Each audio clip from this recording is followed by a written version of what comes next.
Red Zone. I hope you're checking out 1 hour of 5-Yard Rush, one of the best podcasts on NFL football in the UK.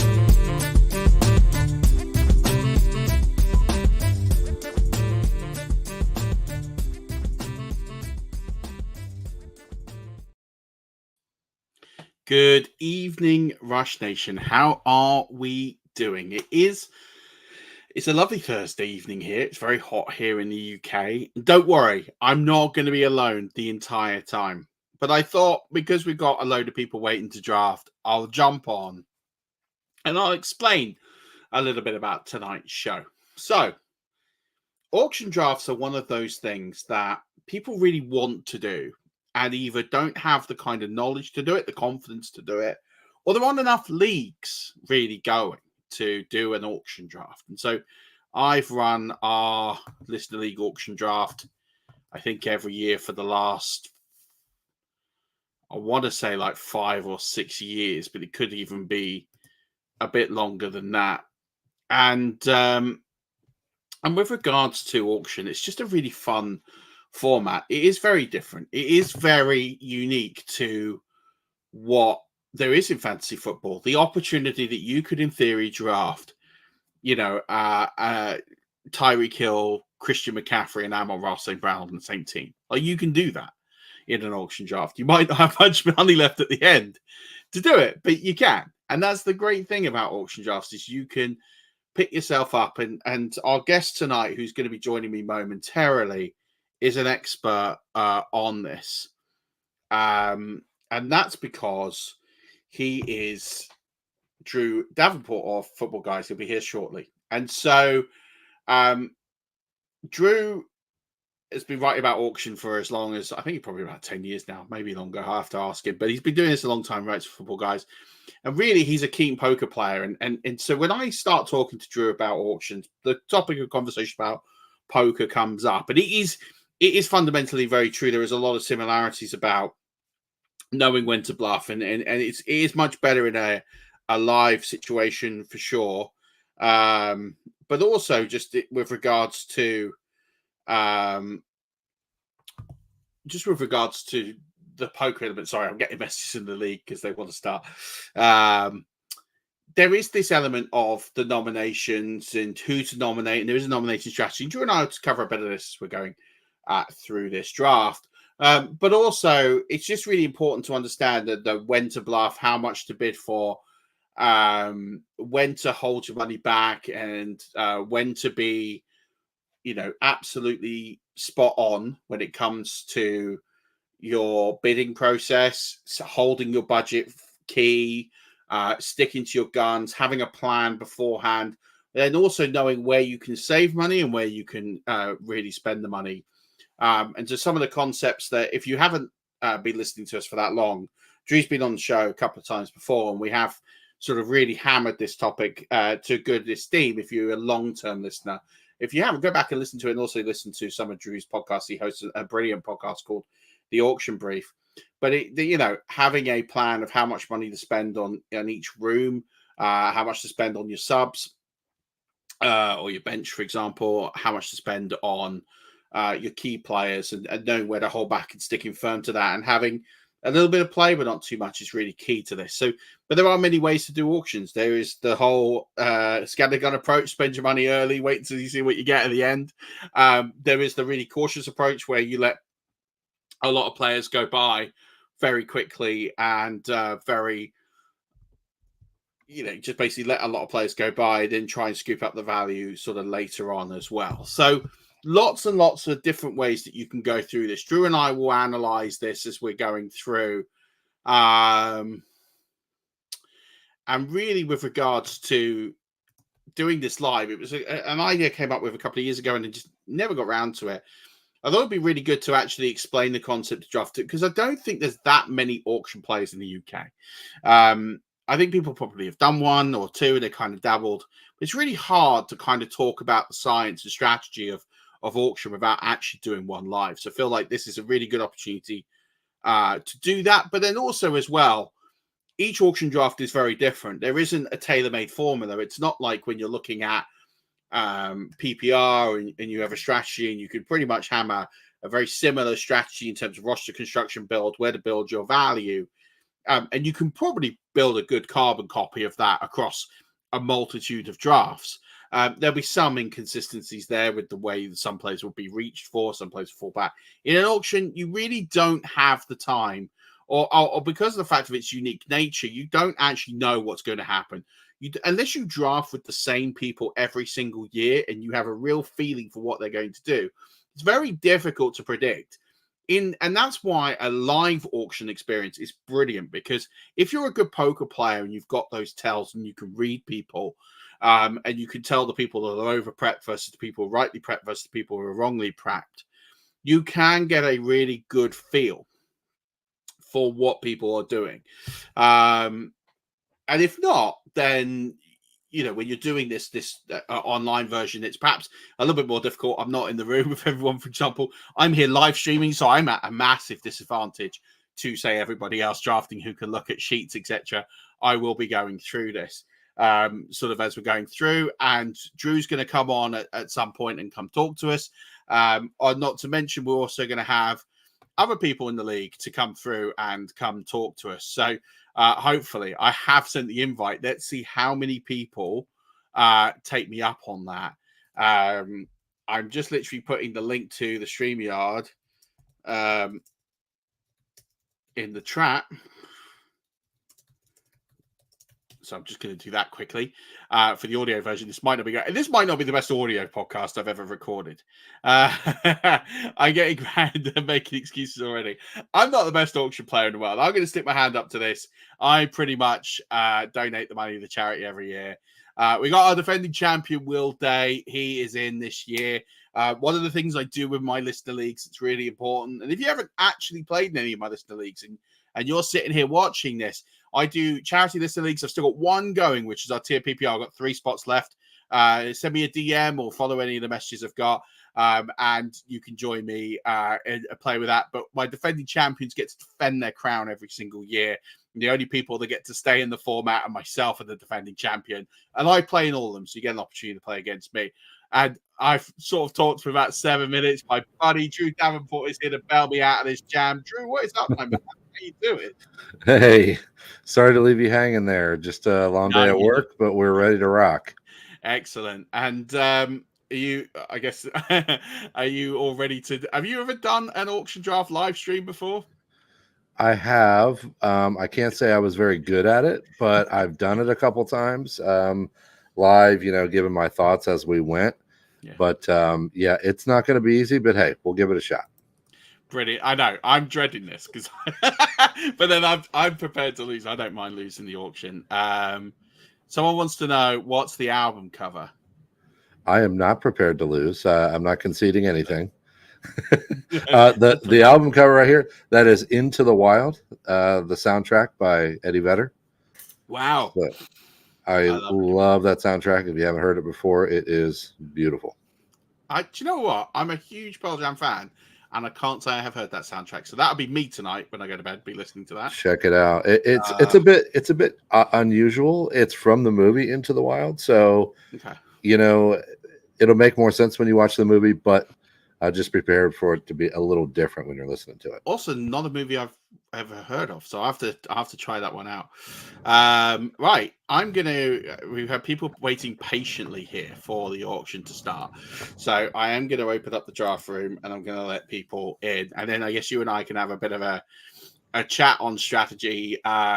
Again, when I say I'm prepared to lose, I'm not going to try and lose here. I am going to try and beat you all. I'm just saying my multitasking ability is probably not quite as good as say my wife's, for example. So I'm definitely going to lose a train of thought here. But I'm going to hit the draft start now. Only 10 minutes late. That's not too bad. So I guess just to explain this for anyone who is an old hand at auctions, and then maybe people who don't. So there's a nomination period where you can nominate absolutely any player who's eligible to be picked up. It's a 10-second nomination period, and then it's a 30-second bidding process, but the last 10 seconds gets reset. So if you bid within inside 2 seconds, it goes up to 10 seconds. So it's not like an eBay style, where you just wait to bid until the last second and hope it goes up. So if someone made a bid now, for example, you'll see the timer has rechanged. I'm not going to bother Drew because he's busy trying to win Christian McCaffrey. That's all right. But it's funny. It's just too low right now. It is low. It is absolutely low. I think it will nudge above 50. I'd be surprised if it doesn't nudge above 50. I ain't letting it go below 50. If I get him for 49, I'm just happy. There we go. The thing I have wildly realized on this when I did a live stream draft the other time is people can see like my watch lists and stuff. So I can't put anyone in a watch list. I'm literally going to have to do this live, and I'm not going to do it on the screen. I'm going to do it on my phone, so you can't see it go through. So you're seeing that the betting is still going. As you see, the clock does reset every time. It's now up to $58, and it's going to go now. So that is first player for ball, Christian McCaffrey. Not surprised. I was in an auction draft, Drew, for the Kings Classic. I'm sure you were at the weekend at the Expo with Jesse Morse, who has him on his do not draft list, but left the auction, went on auto, and ended up with him anyway. Oh, I know. I heard all about it. We went to dinner right after it happened, so I heard all about it. He was frustrated. He said that every time he went out of the app and came back in, it signed him out. Yeah. So he ended up with all these players that he didn't know that he was going to have. So yeah, classic ESPN. I had the same thing sort of last year. And yeah, it does happen. So you've got to be really careful with that. I wonder if we've got someone who's not here in Ben. Yeah, I think I see a couple. Chris and this one right here looks like are not here. Okay, let's send some noties. All right, so that was a nice little price for CD Lamb there at $45. I'm not here to say that I think that we have to spend more than that, but most drafts I've been in have been higher than 45. So that's a good number. Yeah, I mean, I guess maybe some people are a bit concerned that the deal's not been signed. I'm personally not worried on that. I'm not worried about that. I do find people, I think it will get done. I think it will get done for 33 a year, I think is the numbers that are being bandied around. And I think when you start hearing that hitting the domain, then you kind of know that they can't be that far off. So are all the folks... I think everyone else is here. Just these. Are they all listening to us so that we can? Yeah, they're all listening. Maybe I can throw out a little disinformation. Yeah, absolutely. I think I hear your clock in the background. Oh yeah, you will do. Unfortunately, that's the problem. You're really gonna kill yourself if you don't keep the clock on, though. Yeah. Oh well, look, I've ended up with Tyreek Hill on my roster. Similar to a player I got on the I need to mute it. There we go. I'm going to turn the volume. There we go. That's the one. I'll mute it. There we go. We sorted it.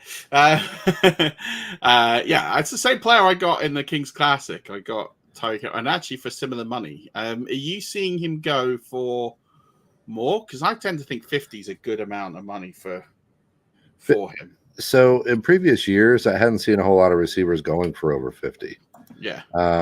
But this year, it's been pretty routine that a couple guys get above 50. And there's been some more sustained prices. What is this deal here? I can't let that happen. No way is that going to happen. 27. We're still low on Gibbs. You're all your listeners, if they're listening to this. I'm just going to be giving out my free information here, folks. That's good. Boy, that's a low number. That's a low number. It's got to be that him. 28 for Gibbs. Yeah, that's definitely a good deal. People are worried, and that's fine. And I think there's a bit of caginess here, to be honest. I think there are people in this draft who are definitely a little cagey with their bidding here in the early streams. I think they're nervous you're here, Drew, because it was a late surprise. So I think they are a little bit. If they know who I am. Most of my audience do know who you are. We reference you quite a bit, and you obviously have been on before. But maybe for those who aren't too familiar, talk us about your love of auction, like where it came from, how long you've been doing this, and I saw was doing in the intro the comparisons to poker, but you'll do a better job of it than I will. Yeah. So basically, I fell in love with it a long time ago. This is a little bit of a different story than most folks. Was that a misclick on Josh Allen there? 44. Yeah, That had to be a misclick. Whoops. All right. Yeah. So what happened to? I apologize here. I'm getting text from my wife about getting the kids off the bus. So yeah, what happened to me was my first ever league was an auction, and that's unusual. Obviously, I didn't really know about the other ways to play, and I guess that was a good thing at first. And one of the first players that I ever drafted was David Boston, and he was wow. not. I think I got him for like $6 or something like that. I can't remember, $9 or whatever. It was really cheap, and it was the year that he went on to have his 1,500 yards, 8 touchdown season. And I just fell in love with it after that. That's the kind of thing that'll get you hooked. Mm-hmm.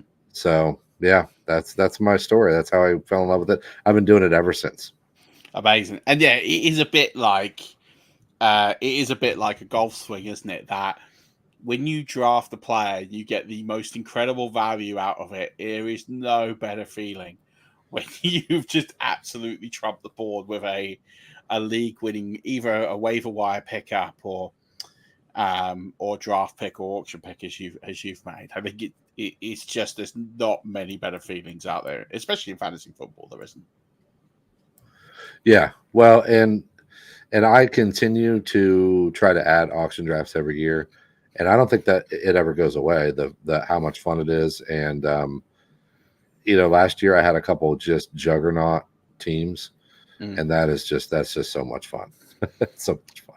And so, talk to us about the team you drafted at the weekend, because you're at the FF Expo in Canton, drafting in the Hall of Fame. You did your auction draft live. I did mine online as one of the lucky people that gets to play the King's Classic whilst not being there. Luckily, Bob a few years ago created an international division where we're half international, half in the room. So, which is a real blessing. So, talk to us about how that went, how your team went up, and what it's like drafting in person versus an online auction. Because I think most people in the UK only have experience to online auctions. Yeah, it is a lot different. I mean, there's a in-person quality that you can't really get around. It's being able to read people and see what they're doing and see how they're acting, and all that stuff definitely matters in a live one. Plus, there is a lot to body language that even if you don't study it or think about it or whatever, you're going to notice it when you're in the room with somebody, and that's pretty palpable. And so I pay attention to that stuff a lot, and you can tell when people are nervous, and you can tell when they're hesitant to bid, that kind of thing. Whoops, I am on the clock. Folks. You're up. Yeah, I agree. And I think the poker element of it is why I love this format so more. I really am desperate. I have done live in-person drafts for auction, but it has been, I've got to say, it's got to be at least a dozen years, maybe even more than that, since my last one. And it's something I would love to do more in the UK. I think it's something that would be an amazing thing to do. I just think it is quite hard to do and organize. It is. It's hard to get people to commit. It's hard to get people to commit, especially if everyone my age, it's all about kids. You almost need to plan it like 6 months in advance to get it done. So yeah, it is tricky, but I think next year I've decided that we will definitely do it, and we'll get a date in and do an in-person auction, because I think there is nothing better just to get a few drinks, although I'm teetotal now, and try and loosen people up a little bit. Well, yeah, and I'm talking about the strategy side of it. I mean, the human side of it is that it's just so much fun. It's so much fun. And if you get an auctioneer, now I do the auctioning for my leagues. I'm in 3 home leagues that are auctions. I'm the auctioneer. But a lot of people don't like to do that until they get it. But just hire an auctioneer or something. Have fun with it. It is just a blast. It's an absolute blast. When you say you're the auctioneer, so for your home leagues, you don't play, or you do play, but you do both roles? I do both. Yeah. Oh, nice. Do you have your own panel that you sort of hold up? You go, yeah, it's staying with the auctioneer here at $12. Yeah, well, so I just have I've developed a cadence that I have that's very straightforward, and people know they can count on that. And you know, the 14 for Kincaid's not a bad price either. Yeah, I've developed that so they're comfortable with it. I've never had a complaint. I've never had somebody say, "Oh, you wait longer for bids when it's on me," or "You go fast when it's on you." I've never had a complaint. So if there had been an issue, people would have brought it up long ago. So yeah, it's fine. It works, and I enjoy it. I like being in the middle of it. Keeps me alert. Keeps me locked into what we're doing. And just on that, then, so you've got that role where you do have that dual role, and in the room, do you set?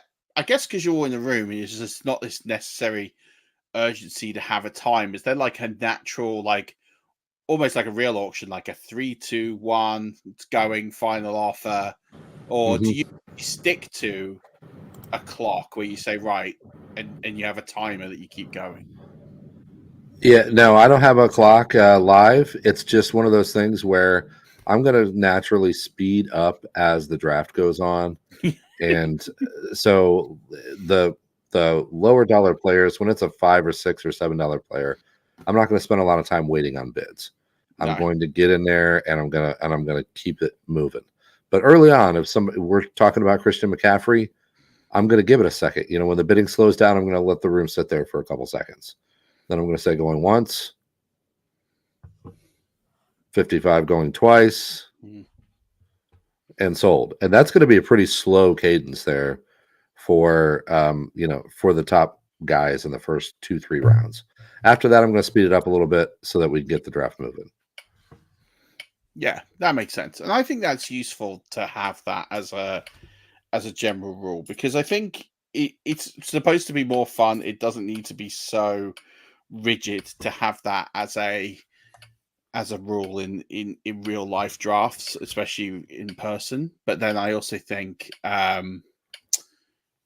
you don't want it to go on for days and weeks and months, do you? Because ours used to take about 7 hours, and we cut that down to about 4. So 7 hours of auction free drafting just starting now. Should get Scott Hansen in for some of those. It was a lot of fun, and that's part of it. It was just like, hey, we're having a good time. Let's just keep going. But yeah, that's a lot. That's a lot. What is do you have like a favorite auction draft story of yours? I got a lot of them. I could tell a couple of them. Well, these are just funny. These aren't about football. Is that cool? Yeah, no, absolutely. Okay. Yeah, we had a guy who liked to drink a whole lot, and he was totally fine and working through this draft.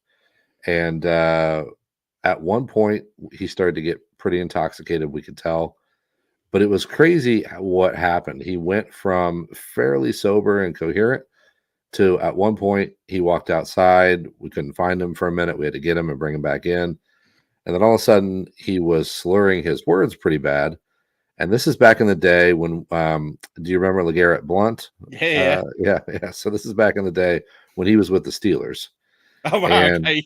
Yeah. So he was a big Steelers fan. So it gets to him, and we say, "What's your nomination?" He says, "Ladarius." And we're like, "Who?" And he says, "Ladarius." We're like, "Ladarius?"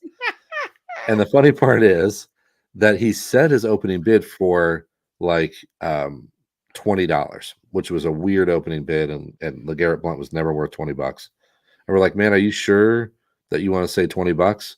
And he's like, yeah, 20. So then when we open the bidding, we're like, "We'll just let you do $1, man. It's not a big deal." He's like, "Okay, $1." And then my other buddy says, "Well, he was willing to go to 20." So my buddy says 10, and then the room was silent, and the guy never bid again. And my buddy got stuck with him for $10. And literally 30 seconds later, he was face down in a bush in the parking lot. So, yeah, he had had a little bit too much to drink, and security came and said, "Your buddy's passed out in the bush." That was a train wreck. That guy got auto drafted, his like even live. We just didn't give him any more players. We just finished our draft. He only had 5 guys, and he went on to make the playoffs that year. So that's a pretty good story. That's incredible. I had another 5 guys, picked everyone up off Yep. waivers, and he still kicked all your behinds. I love that. It was like Mike Evans' rookie season, so he had Evans, and Evans went off, and like it was, yeah. Anyway, yeah. So my other story is pretty funny as well. I had a buddy who also liked to drink a lot. These are both alcohol related stories, but yeah. So he's at our live draft one year, and this is back in the day when quarterbacks ruled everything, and you took quarterbacks early. And it was Peyton Manning and Tom Brady were the 2 top choices, like who's going to be number 1. Well, the guy had already bought Tom Brady. Brady's on his team for like $45, like it was a ton of money. And then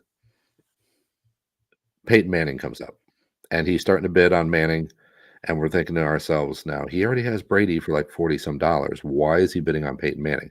Well, little did we know until after this happened, he didn't realize that he was also bidding on a second top quarterback. So we all kind of just let it happen. And then my other friend's bidding because he's frustrated because he wants Peyton Manning. And he just thinks the guy's bidding him up. And he's getting mad at the guy because he thinks, why are you bidding me up when you already have Tom Brady? He keeps going. He keeps going. Finally, my friend throws his hands up. He's like, all right, I'm out. I can't, I'm not going to pay this for Peyton Manning. And the dude wins. Peyton Manning and Tom Brady has like $90 tied up in 2 quarterbacks at the beginning of the draft, but doesn't realize it.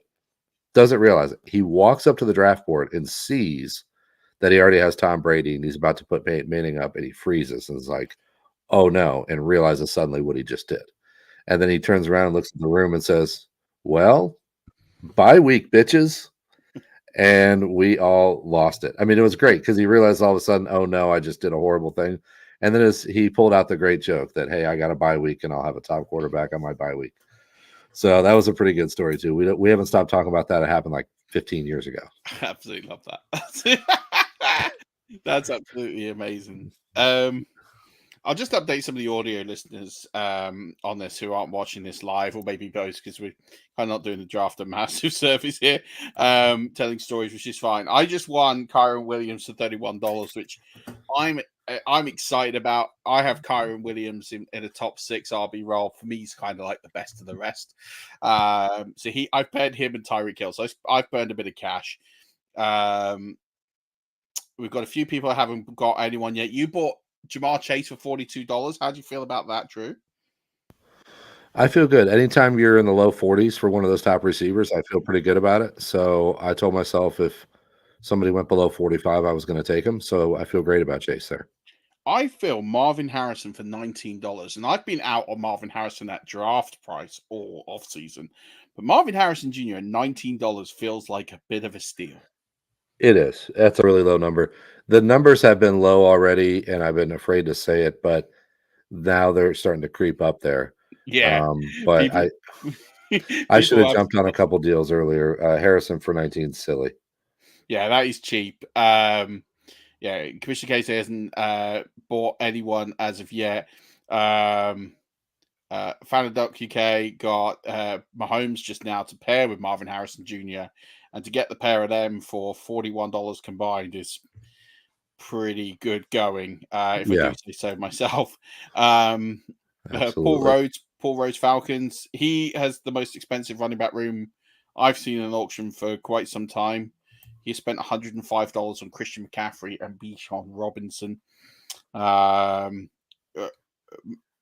Raider Butts, Matt Butler, has spent $44 on Josh Allen, $50 on Jonathan Taylor, $45 on CeeDee Lamb, which is only giving him $61 left to fill the rest of his team, and he's got 12 players left to do that.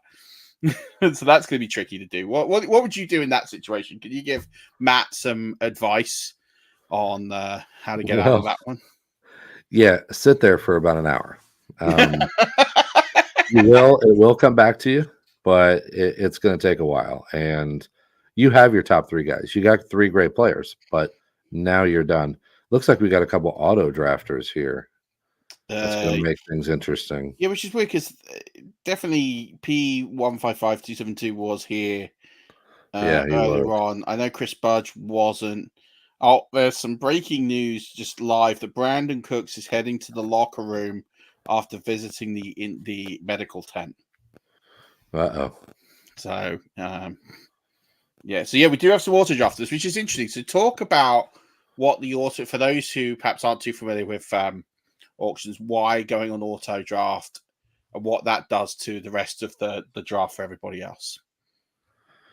Yeah, unfortunately, it's going to change things significantly because there's prices, as you can see projected prices next to the players, and the computer is going to try to bid people up to those projected prices. And so you can kind of tell you're not going to get a deal for a little while here with 2 auto drafters. So I really should have been on at a couple players early on that were a little too cheap. Yeah. So if you went about and got a couple of studs early, you're not in too bad a spot.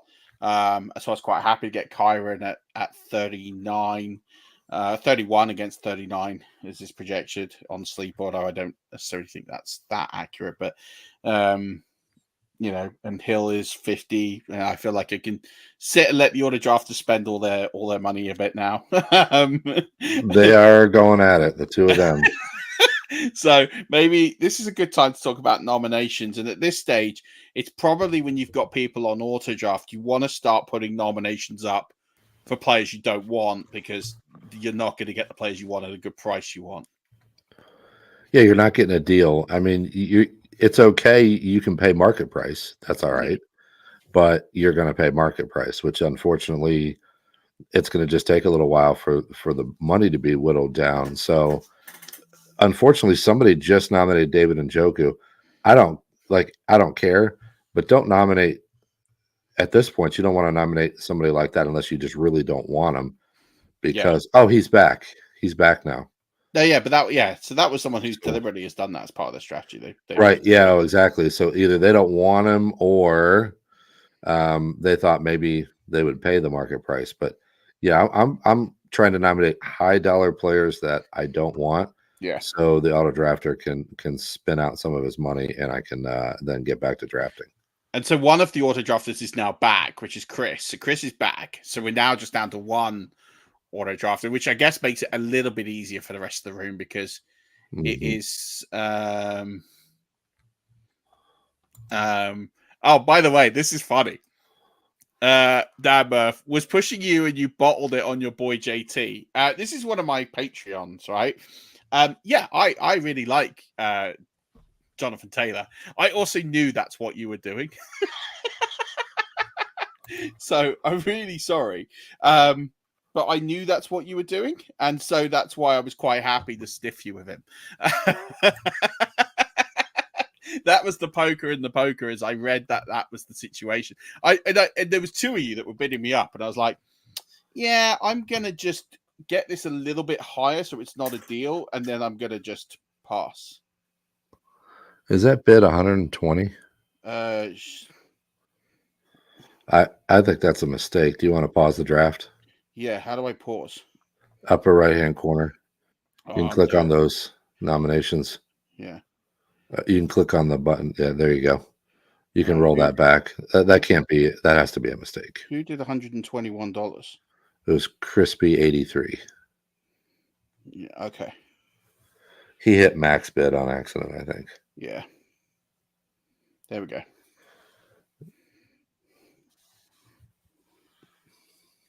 So, yeah, I lost. We have to. Can we put Ayuk back up? Well, because the bid ended. Well, it doesn't matter to me. I don't care. Yeah. We'll just let him nom and we'll move on. Yeah. It's fine. Maybe if the next person because I know the guys are watching this, maybe if the next person could just, for purity's sake, just put up Brandon Ayuk, because there's been submitting on that would be good. But yeah, I didn't quite get to the pause in time. I'd never seen a 3-digit bid before. I didn't know what I was seeing. No, I was like that. I leaned forward. I was like, that number's really small. What is I was that? just looking like saying this is more than your max bid, and I was like, and I didn't clock it straight. It's one of those things because again, like you, I'd never seen it. I was like, what's going on? So, yeah, okay. Well, that's fine. Look, this is part of the educational process of doing this auction thing. So let's go through. Hopefully, we'll see. Yeah, if someone can nominate Brandon Ayuk, that would be good. That's what I'm hoping to see. No, I'm not getting listened to here.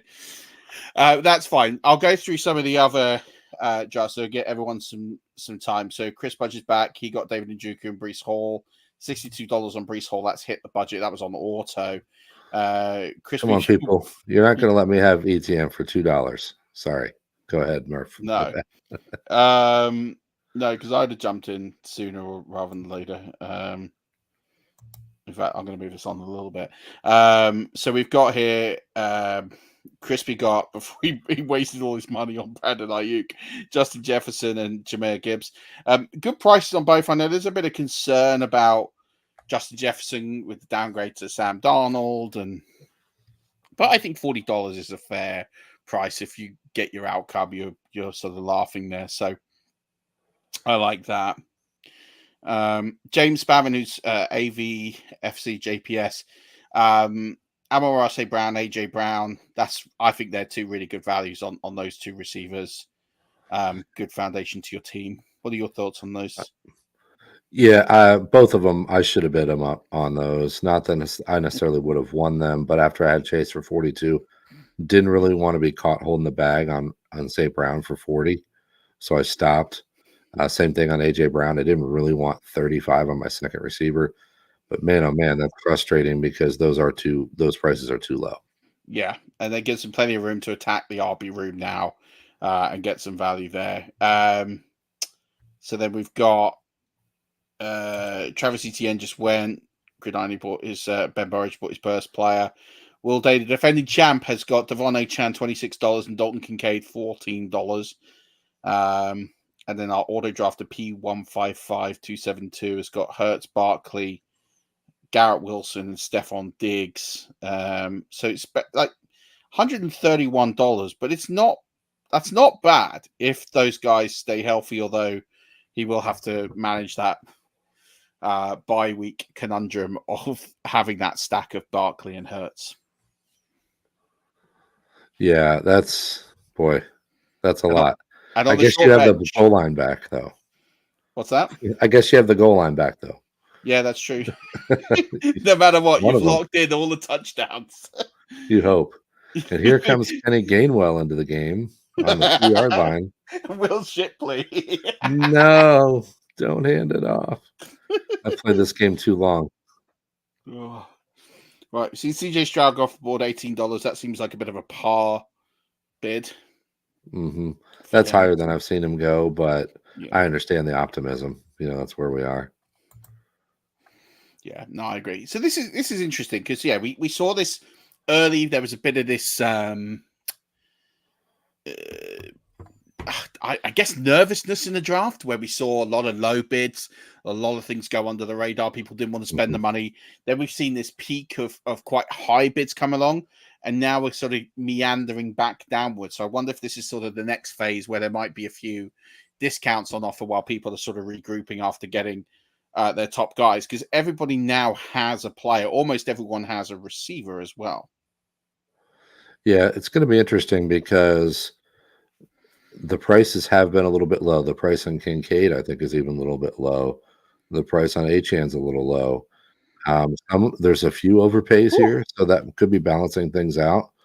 But at this point, it's pretty interesting that the prices are still a little cold, I think, and that means we're going to get squeezed here in a little bit. Oh, I just got Joe Mixon for $17. I'm ecstatic for that. That's a low number too. We're still not. The prices still aren't where they should be, but that's okay. We'll get there. Yeah, we will. They'll start. The money will start to come off the board relatively soon. We see we got Ayuk now up, so someone did finally put Ayuk back on the board. I'm not going a penny over 120. Someone's just done max bid again. So what is the problem? He did it again, 115. Different person. We're going to have to roll it back. I paused it just in time. On the same player. It's the Brandon Ayuk curse. So I think I got it before it went off. Yeah, is this some kind of dare? But the problem is I can't do anything while it's paused. Yeah, the only thing you can do is back the player out or let it get sold and then I'm just gonna have to back it out. Right. I don't know if we're being punked here. It's like I think we're on. Yeah, we're in the middle of a practical joke, I think is what's going on. I'm gonna put this to the chat now. If somebody does it again, I'm not undoing it. I think that's a good thing to say. Like, once is funny, two, it's just gonna be. It is quite funny. I will. I like a good joke, so I'll let that one. But the next time it gets max bid on Brandon IU. Yeah. That's it. That's it. What are your thoughts on? I tell you what. Here's a question, and be careful of this because we are in a live draft. I don't want to give you a hindrance here, but maybe talk about some of the guys who have gone. Are there any of the guys that have gone in this draft who are sort of quote unquote your guys this season that you're investing more in than others, or are there? Are there anyone off the board that you think, oh, yeah, these are guys I'm going to invest in all formats of the game? Not necessarily, no. So there's a couple guys that have been ending up on my team just because of price. Guys like Amari Cooper. Both the Houston receivers. People are a little concerned about that. I got to make sure that my kids are getting off the bus. That's all right. So yeah, unfortunately, I do have to. I can come back on in a couple minutes. Yeah. You go do you. I can always invite someone else to come on if they want to come on and and fill the boots for a bit. And you go look after family. Family first is what we always say on this show. Yeah, I'll be able to come right back. I just unfortunately I did not plan very well for this. This is their first day of school. So that's early here. Here my kid's got another 3 weeks before he goes back. So okay, yeah. we just started today, so I got to make sure they get off the bus. All right, but hey, I'll be back on here in maybe about 10 minutes, something like that. Perfect. All right, cheers, mate. I'll see you in a minute. Okay, and I have Travis Kelce. All right, cool. All right, good way to finish. All right, see you in a bit. See you in a bit, mate. All right. So Brandon Ayuk now gets nominated again. So he is now on the he's on the go. Yeah, I'm warning you all now. Do not max bid him. I'm not undoing this. And to those of you that are in the draft, people put third time lucky. I'm seeing some of these messages, not all. I do apologize. If any of you are in the chat and would like to come on, I did send the link, then feel free to come and fill the void. But I think this has been a really interesting draft. I feel like so far I'm pretty happy with what I've got, which is more than I felt on Saturday when I absolutely binned my auction, and I'll talk through that. But I do think it's been interesting. We've had these sort of pyramids where it's been low prices, high prices, and then it's gone back to some deals going on now. So it is really fascinating to see all of this sort of unfold in real time. I can't get the whole. I think what I'm going to do is shrink the screen because you can't see. You can't see all the players, like you can't see me on there, which is why I got a bit confused. I was like, I didn't know I was up. So there we go. We can see it all a little bit better on the screen now. I kind of just zeroed in on the main bit, and hopefully I'll pull up some of the. I'll pull this menu up a little bit so you can see some of the prices that are going. And I'll keep dropping it down so you can see the board so far. So this is the sort of a good view of the boards. We can see only 4 quarterbacks have gone off the board so far. Almost everybody has a running back. A couple of teams don't have any. A couple of teams have 2. A lot of receivers gone off the board. 4 tight ends off the board. No one's got a kicker yet, which is good to see. So yeah, I think it's been a really interesting draft again to see. It started off cheap. There were some bargains flying around. A lot of the top players got nominated very early. It was almost like people were just nominating the first player and the higher value player up off the board. We didn't see a lot of variation from like the top players on the board, and that I find really interesting. And now we've got these sort of bit more range now where we're seeing some of these players with a slightly lower value coming off the board. So, I mean, I'm looking now, the next, so the highest projected price tag is like Isaiah Pacheco. So he is the sort of the next guy here. We're at the good sort of near top end of the receivers here with DK Metcalf. We've got a few guys sort of below who are here. So yeah, it's really interesting seeing this breakout and seeing who we're going to get next. It says one nom until my turn, so I better queue somebody up who I want. So yeah, we can see the people who are holding back money. Commissioner Casey's holding back some cash here. Everyone's online. First time all draft, I think. We've got 12 green lights, which is awesome. I'm going to put the link to the chat in here again. If people want to join, then they absolutely can. But I'm going to put it in here. I have to do it in the draft chat. There we go. So if any of you do want to come on the show for, I'd like to go on a podcast and live draft, then you absolutely can. But I'm having a lot of fun doing this. It's not easy. I'll be honest with you. It's definitely not easy. Talking to a guest, live drafting and sort of talking through what's happened. So the audio version of this might not be great. So I recommend you go watch the YouTube video. I'm half looking down my phone as well because I am doing bidding on my phone as well. So you're just making you all a little aware of that. Especially when it's players that I think are good value as well. I'm trying to get in there and get players.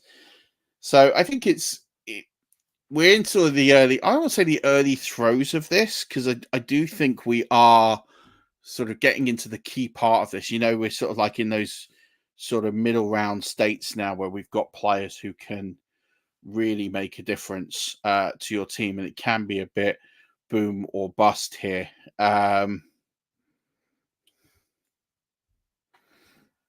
So I think the next sort of 4, 5, 6 players here on the board, I think are going to be really interesting that come off here. I think I'm being run up here on Deebo Samuel. So, Will, if you're listening, congratulations. You can have Deebo Samuel for 8 over par.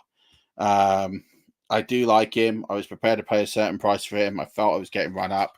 So I'm not going to let my emotional side take a chance here. So I am definitely prepared to sting other people with players, as I did with Matt earlier with Jonathan Taylor.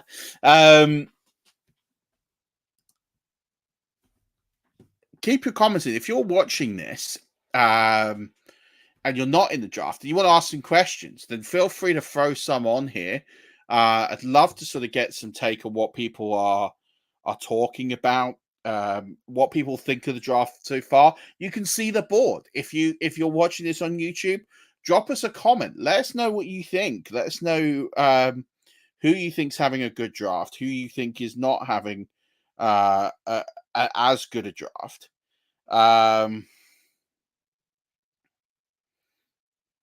And let us know what you think, because I think I'm keen to answer as many questions as I can, and Drew will be back in a minute, so he'll definitely answer some questions on what it is like to play auction, and if you think I've never played one before, what's all this madness, or you want to ask us some questions on strategy. I'll be far more open about my strategy than probably Drew will be. But I'm also pretty confident and comfortable with what I do. So, and again, this league is, I'm a good host. I like to host a good shindig, and if I win all the time, people won't like that.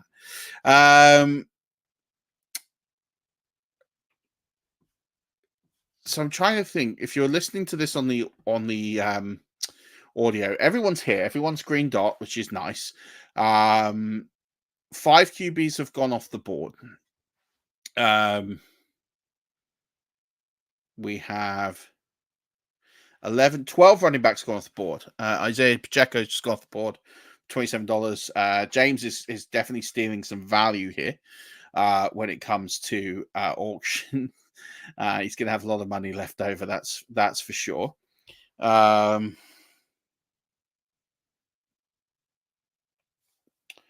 We have 15 wide receivers, 4 tight ends off the board. So we have a lot of players still to go, and there is a lot of room still to go in this draft. And I think we'll be drafting at least for another hour, maybe even an hour and a half. We're about 52 minutes into this, or 42 minutes. I forgot we started 10 minutes late. But we are starting to see most of the headline makers go, which is, I think we're going to get into the part now where you make a break draft. I think everyone's going to walk away with this, with 2 or 3 stud players.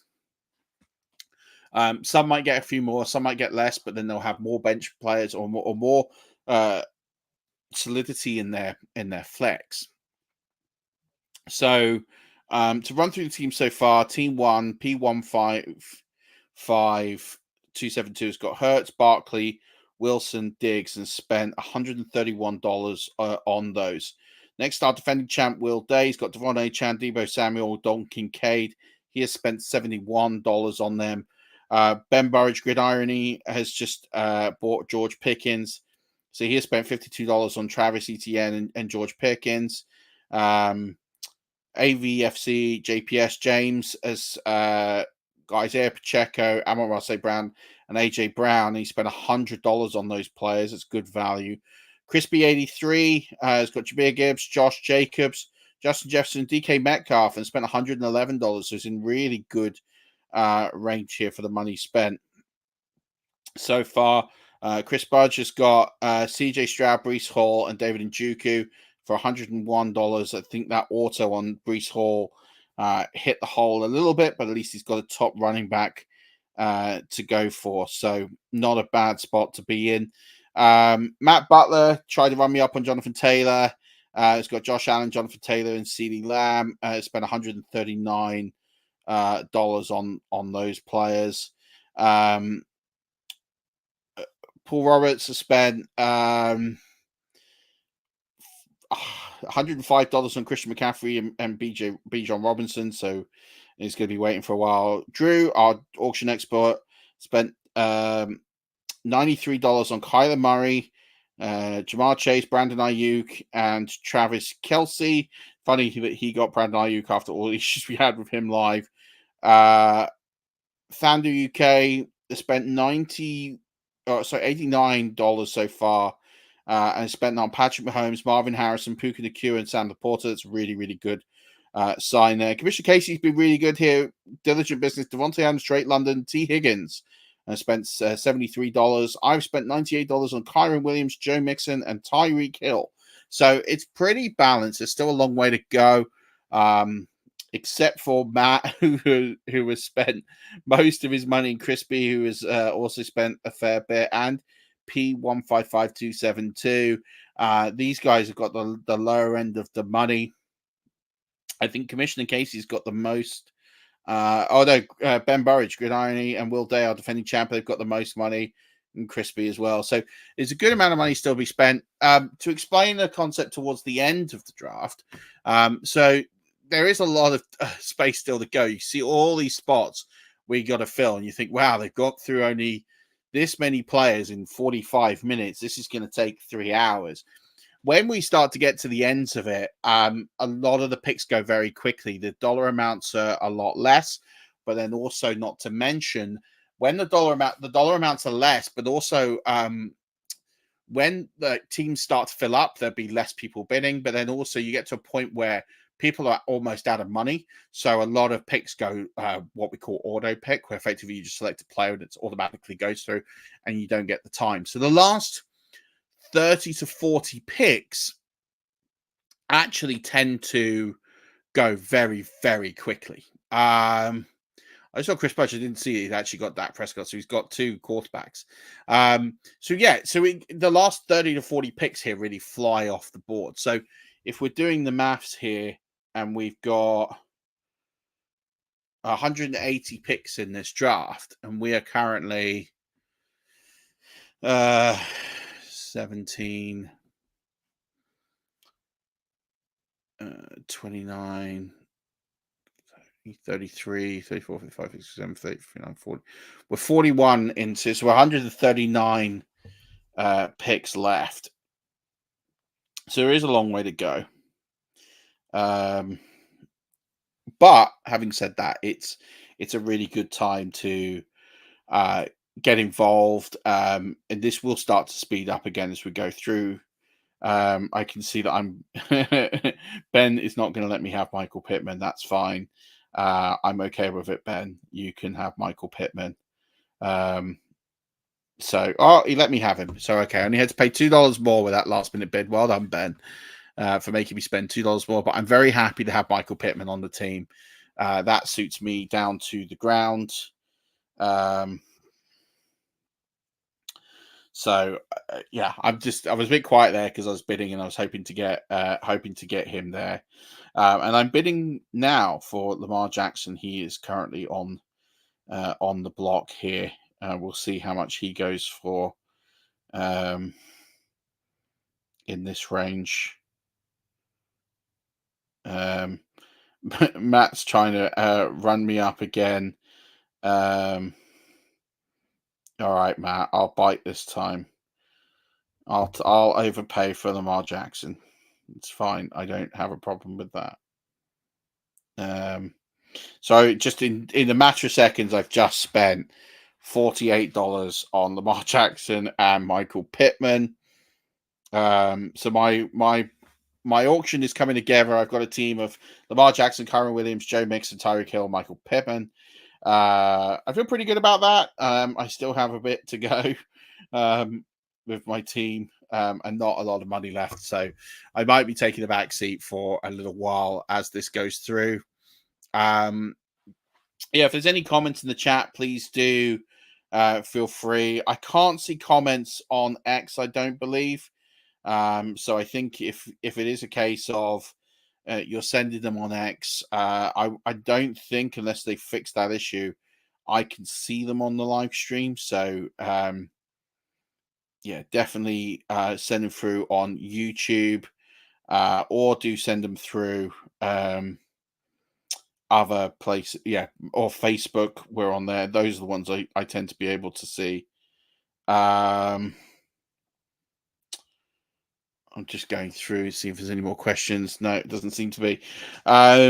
Drew will be back any minute. So recent players that have just gone. So Chris Olave's now up, so the bidding's starting to go quite intense on him. So we're 43 picks in. I've bought the last 2 players. So I was counting them manually, and I've just seen there's a board that I can actually see how many picks have gone. So there is still 137 players to go. So there is a long way to go in this draft. So the format of this is 1 QB, 2 running back, 2 wide receiver, a tight end, and 3 flex. So it is, but there's only 5 bench spots. So it is deep in starting, not deep in bench. So should leave plenty of action for the waiver wire.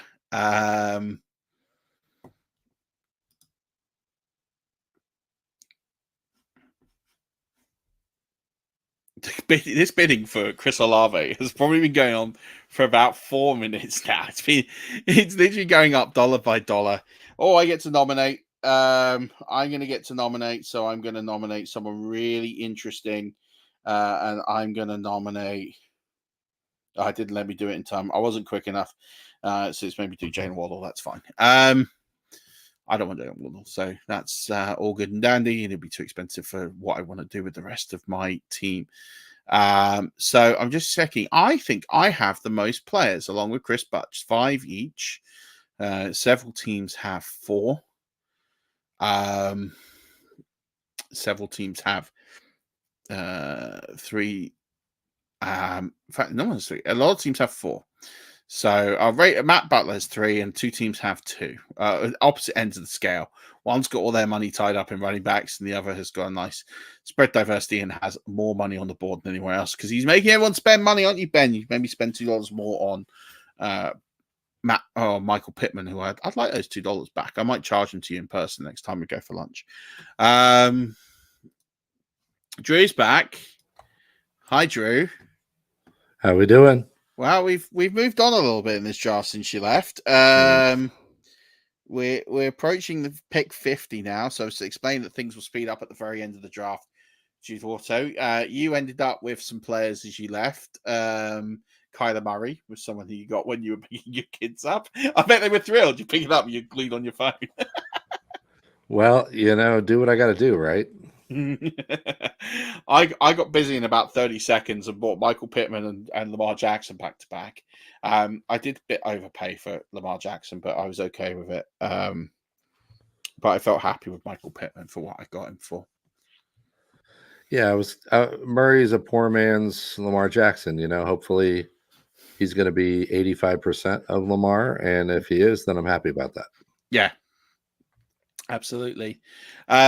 So we're in this sort of interesting period now where it's probably fair to say, and I'm just looking at the players before I say this, I don't think there's any sort of elite talent left. We've got a couple of potential RB1s left, but at the bottom end of that, we haven't got many that will go up to the wide receiver 1 range. We've got a few QB1s still on the board. So this is the really interesting part where you sort of the meat and drink of your draft.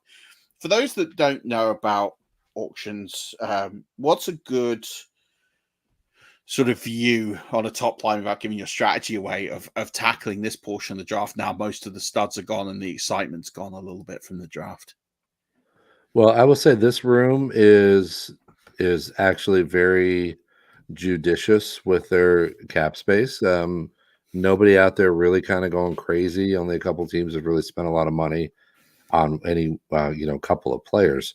For the most part, this room is pretty disciplined. So I'm actually kicking myself for passing a few of the deals earlier because things are going to heat up. So the way that I'm gonna attack it now is I'm trying to stay away from the players I want because I just know that there's going to be some money to burn here in the room. And things are going to get weird on a couple of players that probably shouldn't be as high. Speaking of weird, we've got Rachaad White about to crack the $30 barrier when Kyron Williams went for 31. So I think, that's what I'm talking about. There's money in the room. I'm not saying White can't live up to that number, but there's money in the room now. We might see a few random price spikes. Followed by some, $12 and $14 guys because people aren't interested. Yeah, I mean, if you offer me the choice of getting Kyron Williams for $1 more than Rachaad White, I'm in. Like that seems a pretty good deal.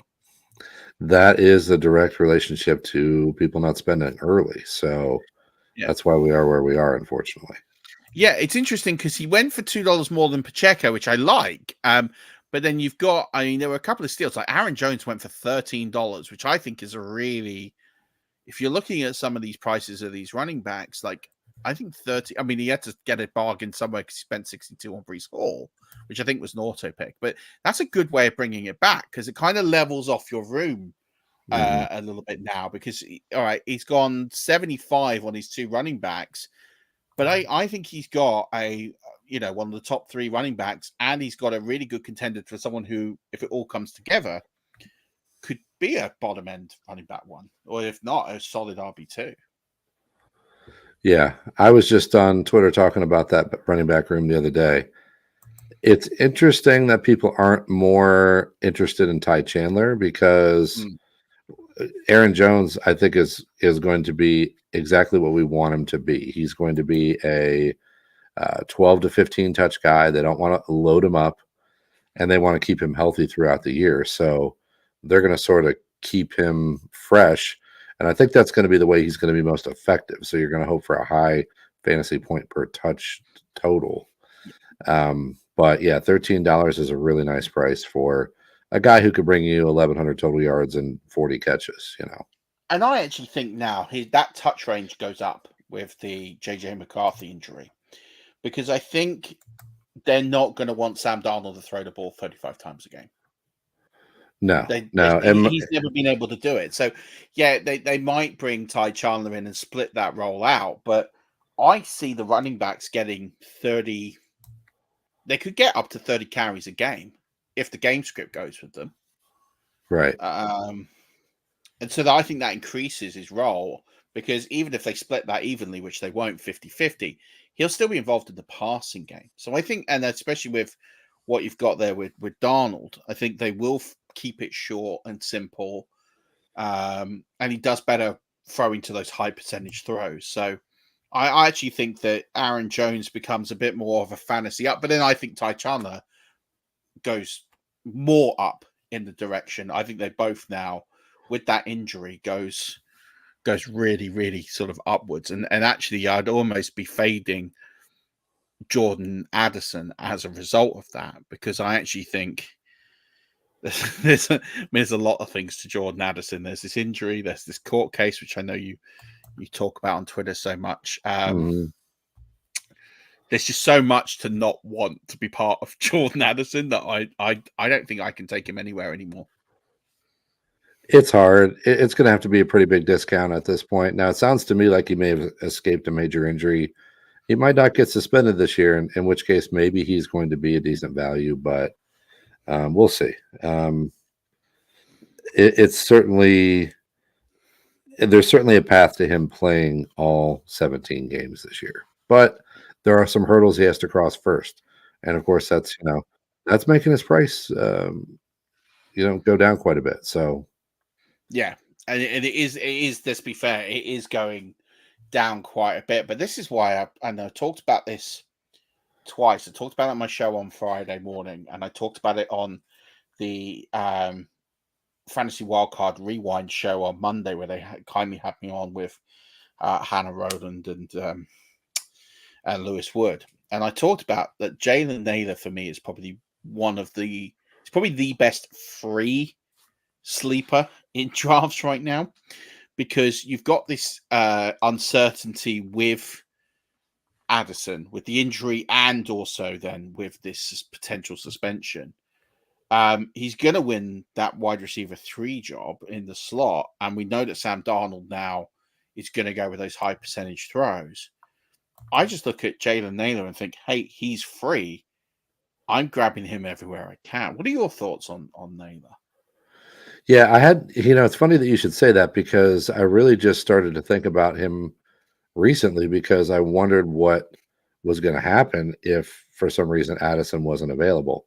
And as soon as I start thinking about that, he gets hurt. So yeah, what I struggle with on the whole Sam Darnold thing is, while I do feel like I can't let that happen.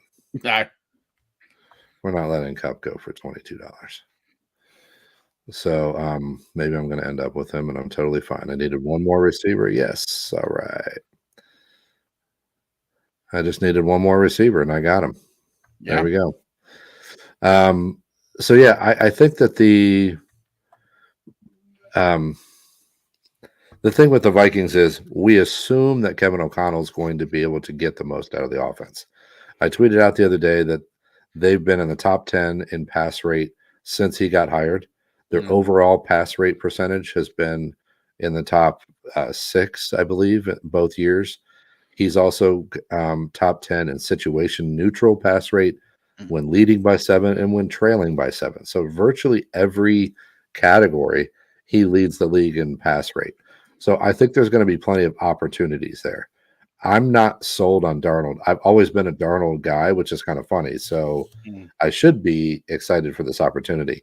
I'm just not sure. I think that you can write off some of the opportunities that he's had, and that means that maybe, San Francisco is more like you're putting him in a system that's conducive to his skill set, and he did okay. So I'm thinking like, well, I wonder if, all right, let's do this. So I'm wondering if he can get the most out of Darnold. I just don't know, and I'm not sold. So that makes me worry about a guy like Naylor, because if he can't consistently get the ball to Justin Jefferson, then we've got T.J. Hawkinson coming back in 4 or 5 weeks. I'm just a little nervous that he's going to be able to distribute to 3 or 4 targets like Kirk Cousins could. Yeah, that I agree with, but I think there is this vacuum where if something happens with Addison and TJ Hawkinson is not back, I do agree with that. Yeah, there isn't a lot of option. So someone has, and then it becomes, from a scheme perspective, really easy to put 2 on Jefferson, and there's got to be someone who can get open, and so that's where I think I'm not sitting here and projecting that Jalen Naylor is going to be an absolute league winner, because that's just silly. Right. Well, I look at him and I think, hey, here is a guy who, for 5 or 6 weeks at the start of the season, it could all go right, and then you get this. What if it does? And I'm not saying he's going to be the next Puka Nacua, because again, that's absurd. But Puka Nacua is a player who was in the right situation at the right time with the right talent level for that scheme. And I feel like Jalen Naylor, he was in there last season. We got to see what he could do. And in flashes, not in huge amounts, but he's an incumbent in that scheme, so he knows the scheme. You've got not a lot of options in that offense to pass to.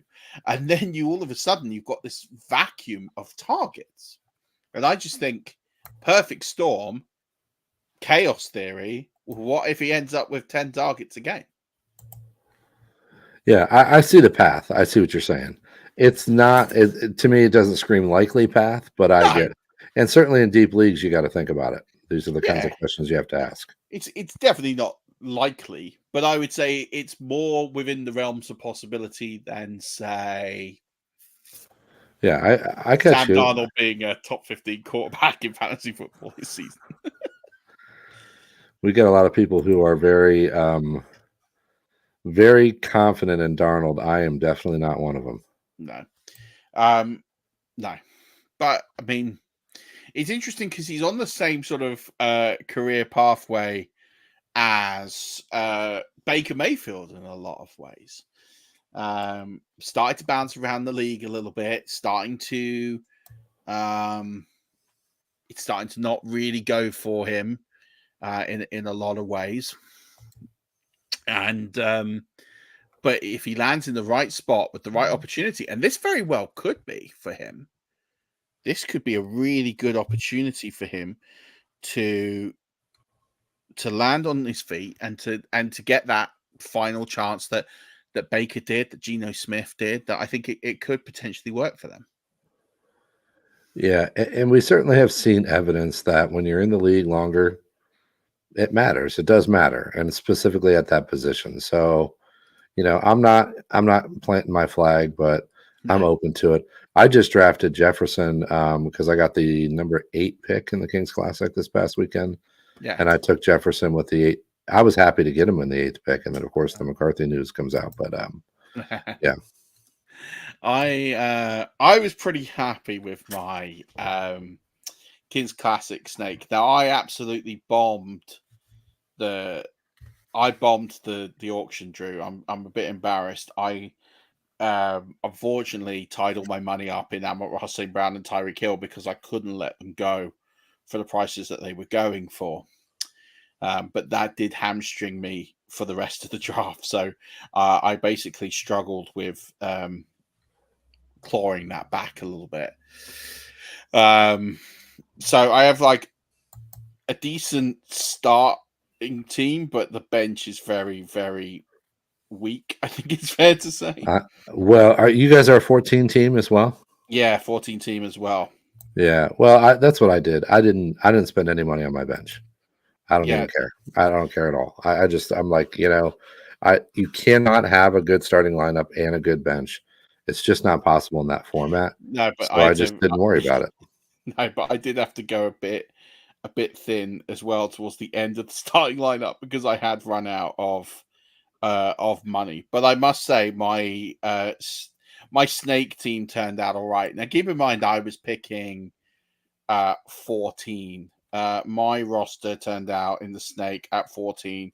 Jonathan Taylor at 14. I was delighted to get Josh Allen, James Conner, Chris Olave, Chris Godwin, Jameson Williams, Dallas Goddard, Zamir White, Jacoby Myers, Tyler Algier, Gabe Davis, Ricky Purcell, Deshaun Watson, Braylon Allen, AJ Dillon, and Noah Fant. I heard an AJ Dillon in there. Yeah, not AJ Dillon. At the end? Yeah, right at the end, last pick. Yeah, he's on the wire in one of my Kings leagues, and I kept looking at him like, should I pick him up? Should I pick him up? I just don't know. I had him last year, and he was so frustrating. But they didn't move on from him for a reason, so there's got to be some touches there. That's my viewpoint. I just think, look, he's a backup. If something happens there to Josh Jacobs, then let's see what happens, right? It's just those guys at the back end of the draft, last pick, I fully expected to put them on the waiver wire in 2 weeks. My timeline for them is short. But if something happens between now and week 2, week 3, then with Josh Jacobs, then you kind of hit the lottery there, because if something happens with Josh Jacobs, they're not going to give the job to Marshawn Lloyd. Yeah, and they made some comments about that too, about Dillon being available and being present and being. Am I about to get a ridiculous? That's a silly price right there, folks. Oh wow, yeah, $18. That's weird. I'm scared. Did I miss something? Is he hurt? No, I think that's a $22 player. People are being cautious. Yeah. Wow. Okay. Well, that's great. I wanted one more receiver, and I got him. Yeah. So, I forget what we were talking about. AJ Dillon. Yeah. I don't know. They definitely kept him around for a reason. He is a grinder. I mean, I understand what they like about him, but gosh, he was bad last year. Just bad. So I don't know what that reason is. If they see something out of Lloyd, I don't know, but maybe they're not seeing what they want to see. So who knows? No. Well, I think there's a bit of that. All right. I got the price up on Kamara enough. I'm going to let James have him for par. He was going far too cheap. I thought he might go cheaper than that. Yeah, he's still. Yeah, I wasn't letting that happen. I like Alvin Kamara this year. I think you're buying same. But I couldn't let him go for like 17. I was prepared to take him for anything under $25. But to push him up to 28, I'm happy with that. I have to, because I think he's a top 6 RB this year. If it all breaks right and he stays healthy, in a PPR format, I think that happens. So I can't let him go cheap. So to get him up to the near Kyron Williams price, I'm happy with that. I feel like it shouldn't be just. I feel like it's not just you that should be pushing prices up. I feel like I should be doing my bit as a host every now and again. Make people spend their money. All right. That's all right. I would have bid on Keenan, but I just drafted him this weekend, so I'm trying to spread my diversify the portfolio, as I like to say. Yeah, I'm with you on that 100%. What would you say if you were sort of analyzing this, and we're now 60-ish picks in? Would you say is sort of the biggest overpay and the best value so far? Well, overpay, I think Brees has got to be up there. The Josh Allen thing, I don't know if that was a mistake Yeah. But I can't imagine he meant to pay 44 for Allen. If he did, that's a huge overpay. The top guy is in the mid 20s. So, so those two aside, let me see here. Don't want to crush anybody here in the draft. But let's see here. I'm not sure I'm a huge fan of Taylor at 50. I think that he's a $42 guy, maybe. He did admit on the comments that he was trying to bid me up. Well, I think that goes under karma right there, right? Yeah, because I read it and knew that was what was going on, and I wished to see how far I would let it go. Well, yeah, I think as far as a great deal, boy, there was a lot early. I think that AJ Brown for 34 is hard to argue against. I think George Pickens for 15 is low, although I wouldn't call that one of the best deals in the draft. Especially if Ayuk ends up there, then that it could be one of those. I think Evans for 18 is a really nice price. I would have bid on that, but I was otherwise occupied. I think Rashee Rice for 16 can end up being really nice. Good gamble, isn't it? Really, that one. It's like it's not silly money to where it's going to hamstring your whole auction, but it is going to be, interesting to see how that plays out. I know you've done loads of work, and hopefully those listening to this can who don't follow you should follow you, because you've been providing lots and lots of updates of Rashee Rice this offseason. What was the latest odds you gave? 60-40 he gets suspended? Well, yeah, that's about a month ago, though, and what I've been saying is that every day that goes by oh shoot, I'm on the clock. Okay, I knew what I was going to do here. Every day that goes by that he doesn't get suspended is another day closer to me saying that he's going to play the whole season. So I really, the odds are just slowly creeping up. I now feel that he's now a favorite to play the entire season. But I've always said all along, hey, he's going to play 12 plus games. I really felt confident about that. But now I'm starting to think, boy, he's going to end up playing the entire season. I mean, I think that's very, very much in play at this point. Yeah.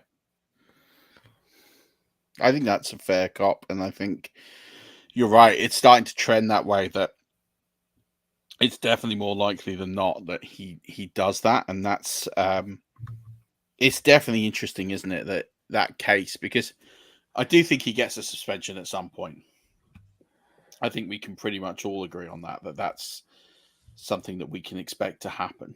But whether it's this season and next season, and if you're not surprised, the front office are almost forcing him not forcing him to make him sit out this year. Say that again. Are you not surprised the front office aren't just willing to say, "Hey, look, just take the 6 games now, and we'll have you for the playoffs"? Like, do you not think that there's?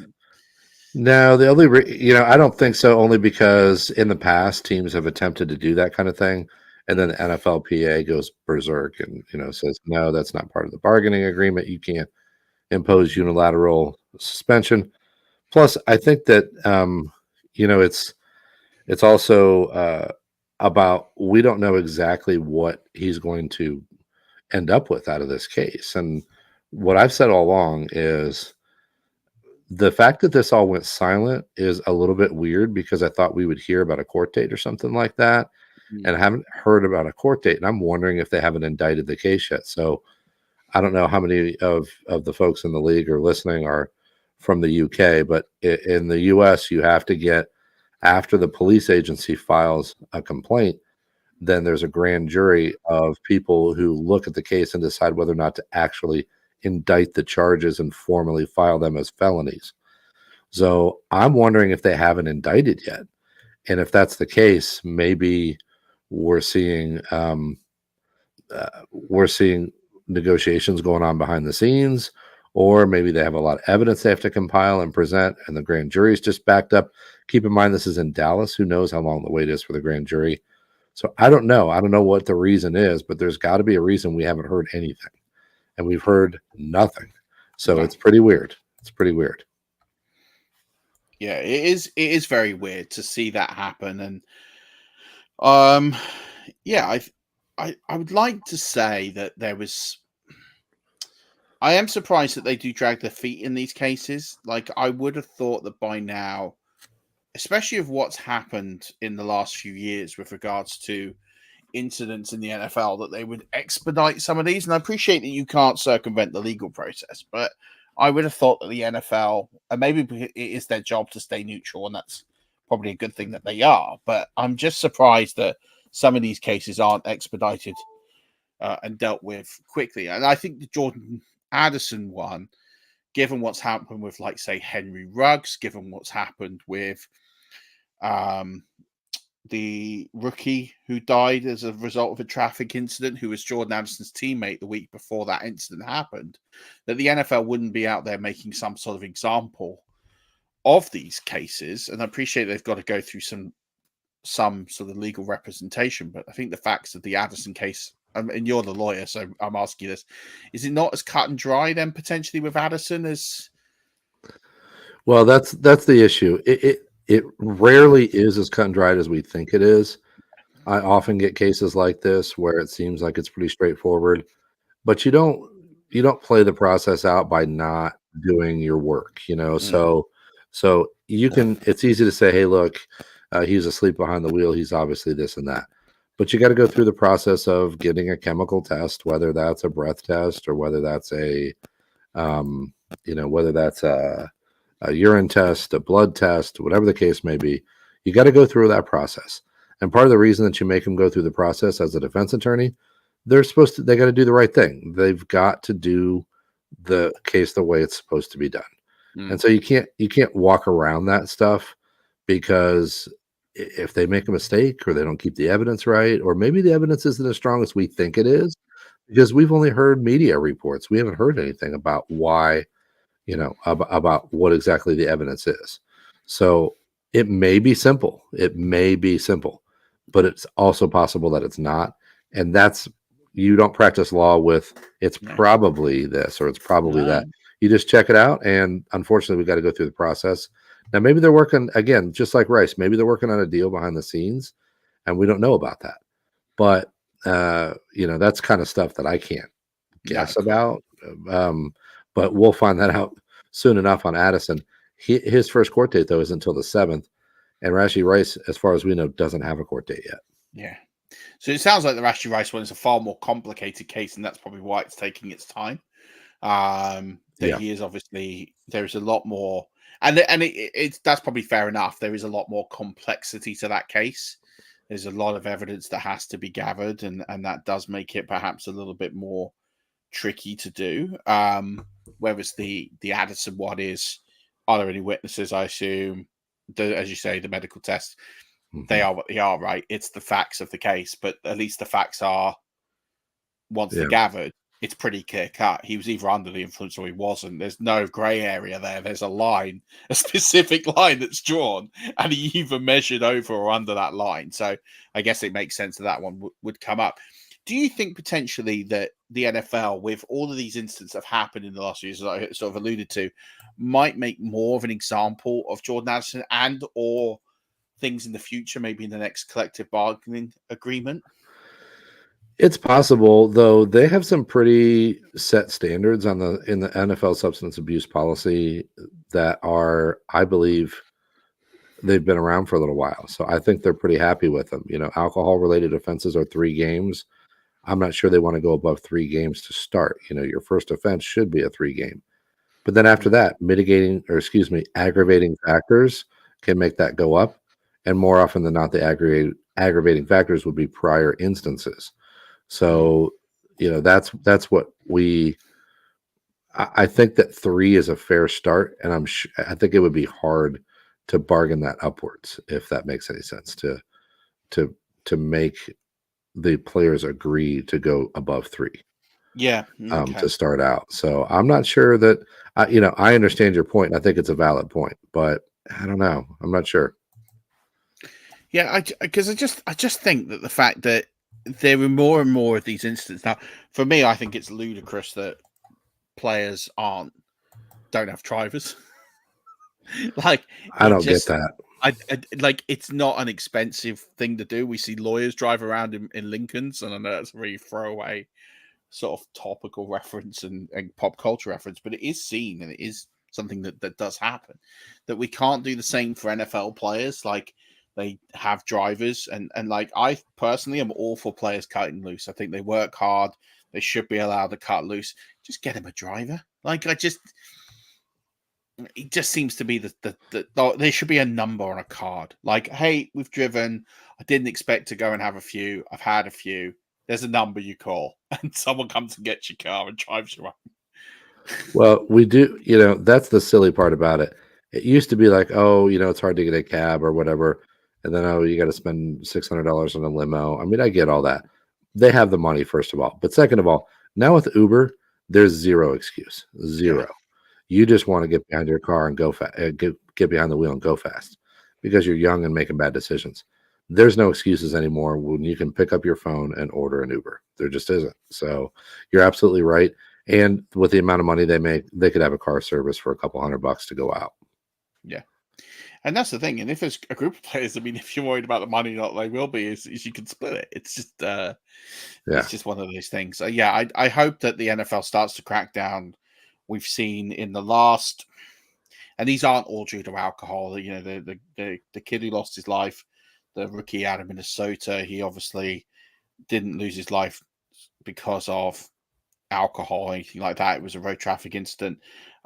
Same can be said for Dwayne Haskins, unfortunately. But we're seeing players, unfortunately, getting these. We're seeing players dying as a result of traffic incidents, and then we're seeing players causing traffic incidents that are causing lives, as what happened with Henry Ruggs. So I just think there needs to be a line drawn, because you don't hear about this in Major League Baseball or basketball or ice hockey in the NHL. You don't hear about this in other sports. It just seems to be a problem, and this goes all the way back to. This goes back years. There's always been some sort of instance with DWIs and DUIs with players. I'm trying to think of the Browns player a couple of years ago. Who's the one who always got suspended? Josh Gordon. Josh Gordon. Yeah. What are we on here, Tank? Yeah, Tank Dell. So there's always so many players that this has happened. It's a historical, almost cultural problem that we do need to. I think the NFL does need to start to look at this and get on, and get it under control, because it is going to cause widespread problems going forward in the NFL for sure if they don't. Appreciate that we're just sort of talking here. We are 80 picks into this draft now. The picture becomes a lot clearer. We have one player Ben, who has $123 to spend. Everybody else has got 15, 12, 43, 25, 42, 35, 37, 31, 59, 56, and 37. So Ben's going to get some either big steals, or he's going to make people pay top dollar for players. On that strategy then, and I don't want to help Ben out too much because he is a shark. If you're sitting here and you have got over twice the amount of money of everybody else in the room, what would you be doing here to sort of maximize that advantage? Boy, that's tough, because it doesn't seem that there's enough top players left in the room to really maximize that money right now. But I think you just have to go and isolate. There's 4 guys I want in this draft pool left. They're X, Y, Z. I want those 4 guys. And then just go get them, and don't worry about the price, because it's tempting to say, well, I waited this long because I didn't like the price on X player or Y player, but you're past that now. Now you're just in the draft, and you just need players. So you just have to go get the best players left, pick the 4 that you want, and go get them. Yeah. So I'll just quickly run. I think that's definitely good money. He's just spent $13 on Jaden Reed, so he is starting to spend that money. That the bats have flown out of the wallet in Ben's case, and he is starting to spend that money a little bit in recent picks. He has picked up in the last 6 picks. Brock Bowers for $11, Jaden Reed for $13. So he is starting to spend the money a little bit now. So we're starting to see that. I'll just run through the teams so far. P155272 has got $15 left to spend all this money on Hurts, Barkley, Montgomery, Wilson, Diggs, McBride, Neighbors. He's still got 2 flex spots of defense and then his bench to fill. Will Day, our defending champion, has $12 left. He's got Richardson, Achan, White, Samuel, Olave, Kincaid, Waddle, and Mostert. He's got his flex and his defense left to fill, and then he goes on to his bench. We have Ben, Gridiron in the UK, Burrow, Etienne, Pickens, Reed, Bowers. He's got 2 on the bench. So he has spent some money on a second QB, but he does have $104 left, so he can afford the luxury of having a top second. And I guess with Burrow and his injury record, that's probably not a bad way to spend money, especially if you've got it loose in the auction. James, AVFC, JPS has got Pacheco, Kamara, St. Brown, Ingram, and Evans. It's a team I like a lot. It's got $43 left to spend. Still needs to get that QB. Crispy has got $25 left to spend. Still needs a QB, but it's got Gibbs, Jacobs, Jefferson, Metcalf, Goddard, Rice, Walker, and Flowers. So just a defense and a QB to get. So it's got plenty of money to do that. Chris Budge has got $42 left. He's got Stroud, Hall, Jones. He's brought his back quite nicely considering he spent a lot of money on Hall. Allen, Kirk, Njoku, McLaurin, and Dak Prescott. So premium spent a lot of money on his second RBB. He only has the 2 flexes and the defense to go, so he has got plenty of money left to fill that. This is the time that Matt Raider Butts will start to come alive. He's got Allen, Taylor, Henry, Lamb. That has cost him $165, $35 left to spend, but he has got a lot of his team still to build. He's only got 4 players. Paul, PR Falcons UK, has got Williams, McCaffrey, Robinson, Cooper, Dell, Kittle, Stevenson. So just 2 flex in defense. He's got $24 left. You, Drew, have got Murray, Cook, Harris, Chase, Ayuk, Kelsey, Cup, Smith, JSN. Just your defense to go and your bench. You got $17 left. Thandu UK, Mahomes, Hubbard. It still needs an RB. Harrison, Nakuas, Laporta, Moore, Andrews, and Dunze. So just defense and RB, $59, plenty of money to do that. Commissioner Casey, Love, Connor, Adams, London, Pitts, Higgins, Collins, still needs an RB, a flex, and a defense, $56. And me, I've got Jackson, Williams, Mixon, Hill, Pittman, Swift. I need a tight end, 2 flex, and a defense, but I do have $37 left. And that's a lot of names I've read out. And then since then, TJ Hawkinson went for $2. So a lot of players, and Keenan Cole, George Kittle went for $13, and Coleman went for $6. So, Drew, how are you feeling about your running back room at this stage of the draft? I mean, I'm never excited about my running backs. The way I auction, I just really try to get one guy in the mid to upper 20s, fill in one other guy in the teens somewhere that I know is going to touch the ball a lot. So I did that with Cook for 27 and Harris for 14. I don't love either guy, but they're the prices I want to pay because I'm sinking all my money into receiver because I've spent, looks like 60 for 87 plus 26. Yeah, I've spent $113 on receivers so far. So, and if you add Kelsey in there, I've spent $129 on pass catchers. So I'm generally going to be super thin at running back. So I don't love my running back room, but I love my team. Okay. And if you had to pick a team out there that wasn't yours, that you're loving a little bit, who would it be? Let's see. I like let's see, team 2 looks pretty good. It's our defending champ, Will Day. Oh, well, he looks like he knows what he's doing. I think Crispy looks pretty solid. I don't know if I love Purdy there as your QB1, but looks solid otherwise. Let's see. Yeah, there's a couple of these teams that need some players. Boy, that Falcons UK team with that running back room, and then Cooper and Dell and Kittle, that's might be tough. They need Caleb Williams to come through, but that's a tough team if they get. And then the one team with the 2 going bully tight end with Andrews on the board is pretty interesting. Still has some good players. And what I found interesting was he went and got Rome Duns with DJ Moore. So I thought that was pretty interesting. Yeah, I thought that was quite an interesting tactic for sure. I wasn't expecting that one to happen. And 2 tight end and 2 receivers from the same. But he got such a steal on Marv that it has worked out. Although Chuba Hubbard, I mean, he's your RB for maybe a month. So he's going to need to spend. He's going to need some running back somewhere. Yeah, but he's got money left. The good thing is he's got $59, and he only has his defense, his bench, and that RB. So he can go big on. And I'm looking at who's left. I mean, there's no one there that screams RB1 potential, but no. If he can spend the money on that room and if he spends that money and he bolsters that room. Oh, here we go. The first defense is off the board.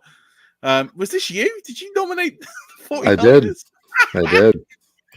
I know somebody's going to pay $2 for him, maybe even $3. So let's get him out there, right? I was about to ask you, like, why? Well, because if somebody's going to let me have him for $1, great. If somebody's going to pay $2 or $3, even better. Wow. Okay. I wasn't expecting that at this stage of the draft. We are getting close to 100 picks. I'm going to let you go in a minute, Drew, because you have been more than gracious. I actually was going to say I got to go in 3 minutes. I got to get the kids to the eye doctor. So you've been more I will be finishing on my phone. Well, then let's take that time to talk about where people can find you and where they can engage in your content. And hopefully they've really enjoyed this time. The lights just randomly got off in this room, so we need to find out what happened there. But yeah, why don't you tell everyone where they can find you, where all your content is, and your Patreon as well, which is fantastic. I'm a Patreon of yours, so where they can find that great content. You are, and I really appreciate that. Yeah, you can find my stuff in a number of different places. My writing is over on footballguys.com. My show is called The Auction Brief, and it seems like we got a lot of savvy auction folks in here. If you're not listening to my show, I'm sure you'll love it. It's almost totally focused on auction stuff, although I do have guests on, and we talk about player evaluation and stuff like that on the show. My Patreon's called The Fantasy Football Lawyer, and that's $4 a month. And again, a lot of content over there. That's the only place you can find my rankings and some of my inside tips on legal stuff. I always drop the legal stuff on the Patreon first, and then I bring it to Twitter or the auction briefs afterwards. So that's where you can get the jump on everyone. And then on Twitter, it's Drew Davenport FF. So thanks a lot for having me, man. I appreciate it. Oh, mate, always a pleasure. We'll do this again at some point. I really appreciate you being part of this and giving your insights. And yeah, I must say it's been an absolute pleasure drafting and talking with you live as we're doing this as well. So a real pleasure. I will say that you dropped an episode on your Patreon with Dave Richard. That was absolutely top notch and well worth the $4 a month to subscribe. So make sure you do check that out. But as always, a pleasure. I look forward to seeing how your team ends up and playing against you this year. Appreciate it, man. Thanks a lot. Hey, man, take it easy. All right. See you, bud.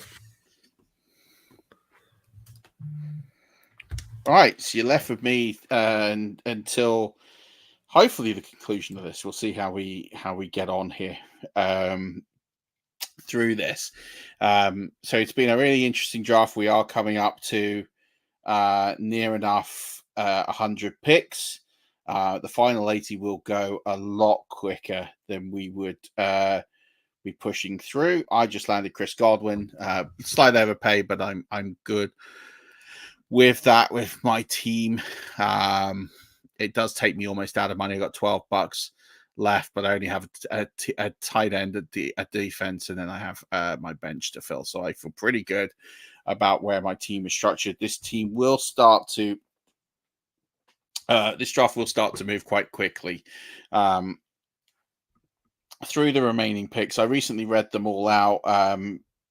We're starting to sort of again get into the end game of this. James managed to get his QB1 in Jane Daniels, which is great.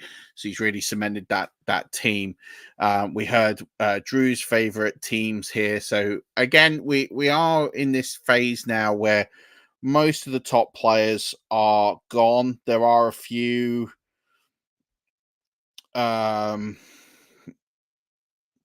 are a few players here that still have money. If I look at the highest projected values, most of them are running backs left. Devin Singletary is still worth $20. He's the highest projected player. The next 1, 2, 3, 4, 5, 6, 7, 8, 8 highest players are in terms of value are running backs. Lots of running backs left. That sort of RB3 range. A few tight ends left. The QBs are flying off the board at this stage. So we are sort of getting into the end game. We'll be getting up to 100 picks made, so that will put us in the final 80 picks. What I do like to do when we get to the final 50 picks is shorten the clock from 30 seconds to 10 seconds. Just to sort of speed it up a little bit. So I'm going to put that in the chat now. If there's anyone watching on YouTube or watching anywhere else and you've got some questions, please feel free to fire them off.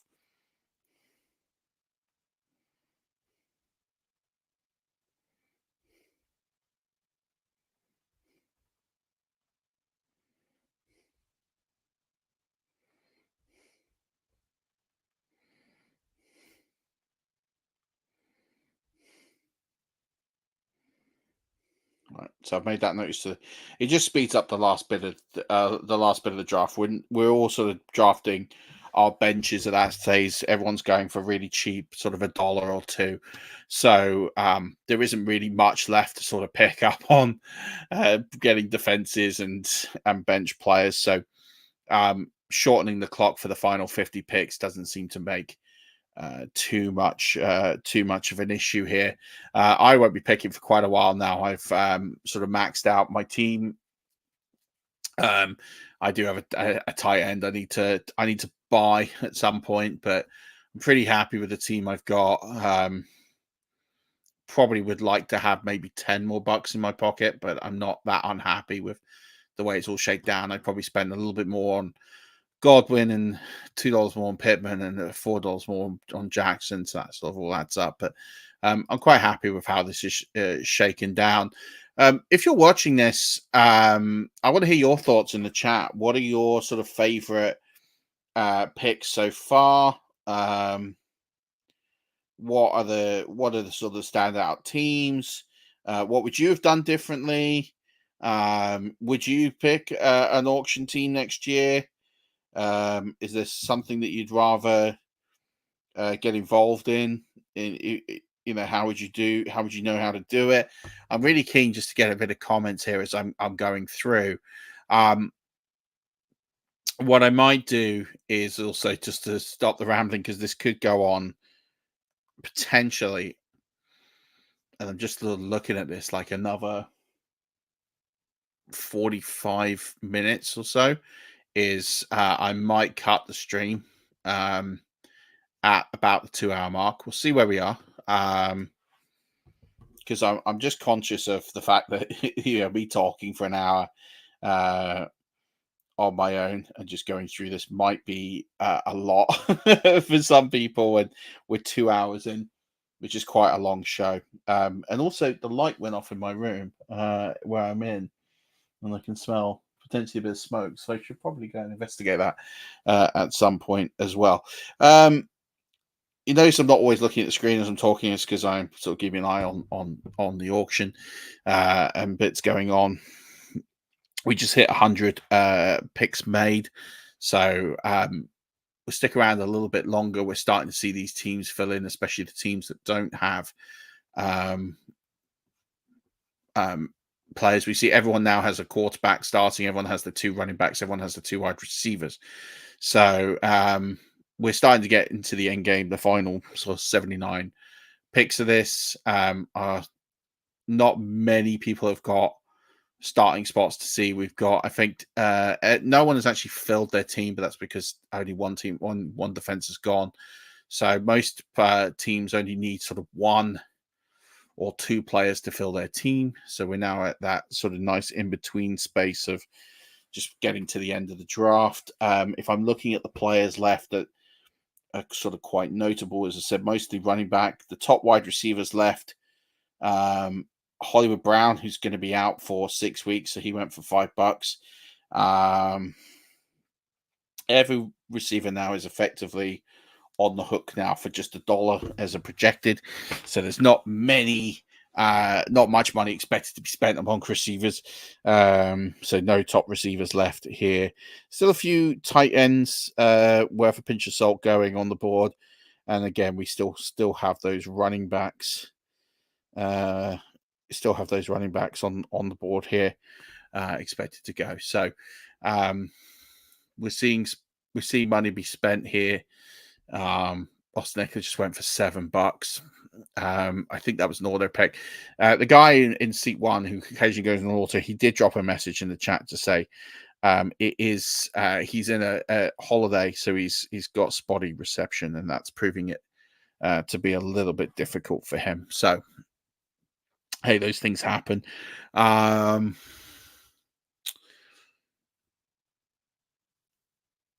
curious to see.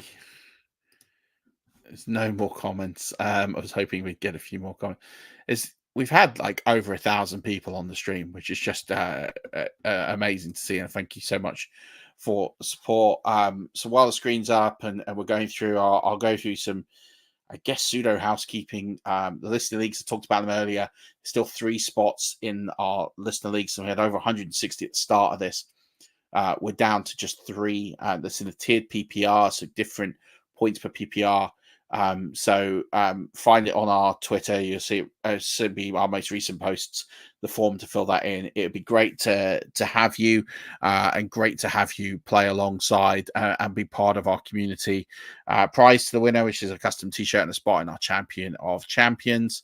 And who knows, maybe I'll pick that league to do a live draft next if I do another one of these. So great opportunity to meet some wonderful people, and you can see from this league just how even Drew was very complimentary of this group of people. So, our leagues are full of very competitive people who are great people, great human beings, but also just people who really get into the spirit of the events that they enter and are very good. So if you're in for that sort of challenge, it would be great to have you here and taking part in all of that.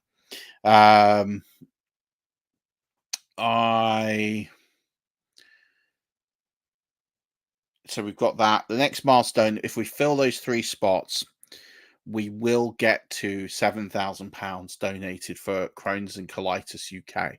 That is a phenomenal achievement. Never thought we'd raise that kind of money. So we're really close. We're literally like £15 or something away from it. So help us fill those spots. It would be really helpful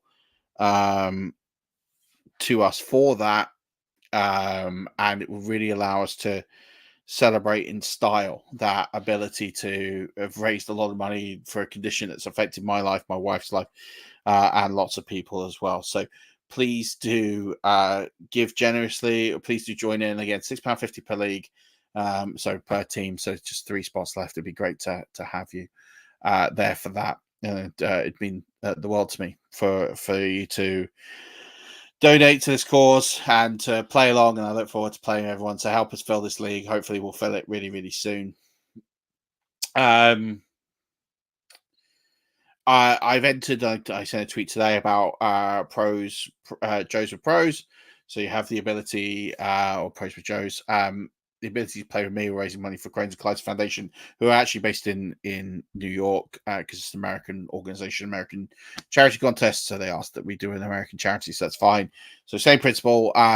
Every dollar that you donate gives you 1 entry into the chance to draft with me. We draft a team together. So I really hope you do. I'll put a link in the show notes that will go out in the podcast and also the uploaded video to this. Just to let you know, so on how that kind of works is, if you draft with me, whoever the winning person is, I'll make sure we do a text exchange on WhatsApp, wherever you are in the world. So we'll talk a lot. You can pick my brain. I'll give you a copy of my rankings. and we'll just talk, and you can ask me questions about how I do roster construction. I'll probably ask you some questions. But we'll get to know each other. We'll become best buddies, and we'll win this thing together. So I'm really looking forward to drafting with somebody. I really hope we have the opportunity to do that together. So yeah, it'd be great. So to do that, follow the links. You have to register, and then it's every dollar you donate, you get one entry into drafting with me. So if you've done $10, it's 10 entries. So it'd be really good to have you there. And even if you don't want to play with me, but you just want to donate, please do. This disease has taken so much from me and my family that I really hope we can find the ability to just keep funding the research. They've made some great strides just in the past year with regards to Crohn's and colitis, so and the causes for this condition and what it does. So yeah, everything that you can do will be really massive for this. It doesn't matter if it goes to a US charity or a UK charity. Everyone's fighting the same battle here. So could really do with everyone helping out here. And yeah, I just love playing fantasy football and loving the opportunity to just play with people. Please do give us the opportunity to do that. And yeah, I'd love to just, effectively you get access to me. And if you like how I do things, or you want to know more about how I draft, how I construct things, this is a great opportunity to do that. So please, it'd be an absolute pleasure. And please do enter that. I'd love to raise a significant amount of money for Crohn's Colitis Foundation in New York to go along with the money that we've raised for Crohn's Colitis UK. As I said, we're hitting that £7,000 mark.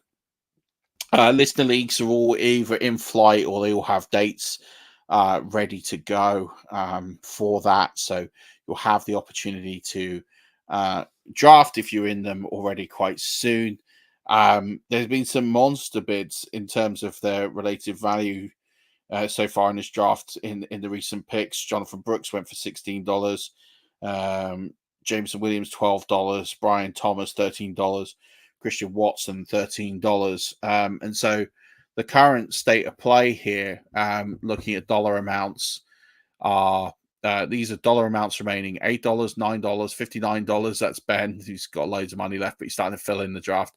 $18, $18, $18, $14, $18, $17, $27, $11, $12. So we are really getting to this end game there. End game now. Drew's just bought Zach Moss for $7. The Jets are up. The mighty New York Jets. We'll see who's going to bid for that DST. So we are in the end game. We're coming up to 2 hours on this stream. What I'm going to do is probably give it another sort of 10 picks or so, and then might call this a day, and then I'll share the draft board on Twitter, because to be honest, I'm kind of 2 hours I respect the people that can stream for like 4 or 5 hours, but this while drafting is really taxing, and hosting a guest, one of the sort of a token hardest episodes I've probably ever done in a lot of ways. But I've loved it. I've loved every minute of this. I think it's been really insightful. I hope you've learned a lot from Drew and from everybody who's taken part. I hope if you're drafting, you've really enjoyed watching yourself draft live. But I'm just looking now. I'm looking at the teams left. Nobody has more than 3 spots of their starting roster left to pick, and most of those are defense. So hopefully in the next few minutes we'll get to that. We'll get to that sort of 2 or 1 spot. We'll see some complete teams. In fact, Ben's got his first. He's got the most money left, but he's actually got the most complete team. He's got $50 left to spend on just 3 bench spots. So I reckon Ben's probably going to have some money left over. But he can go ham. He can pretty much just spend. He can pick 3 players he wants, spend $15, and he'll be able to bid everyone out of the room. In fact, yeah, $15 is the max bid. So he could literally, except for Thunder UK, he's the only one that could sort of match that. And he's just bought Jake Ferguson, so he can spend $20 per pick and go ham. So yeah, we're going to see yeah, we're going to see money go out of the room here pretty quickly. We're getting close to the 130 pick mark, which is 50 picks left. And to be honest, it's so quicky. I couldn't even really comment on what happens because it's literally instant, and I'll need my brain for that. So I will cut it off at that stage. Plus, I'm in other leagues, and people are probably begging me to go picking those, which I will do after this draft for sure. But this has been a blast. This has been so much fun. I've really enjoyed doing this live. I hope you've enjoyed it. Again, if you're watching this on the audio, or if you're listening to this on the audio version, it probably hasn't been the cleanest or the best audio you've ever listened to, and I can definitely sort of appreciate and understand that.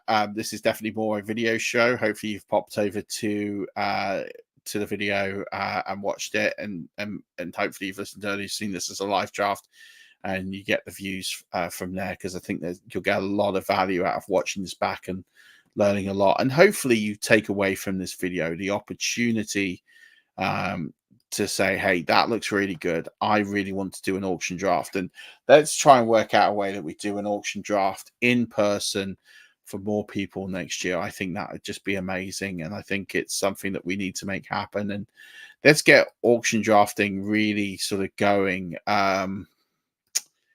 across the UK, because it's a format that's definitely not played quite as much as it should have been, and I'd love to see more and more people playing it, and I really like to see people make the most of it. So Ben with the most money looks like he's going to be the first team complete.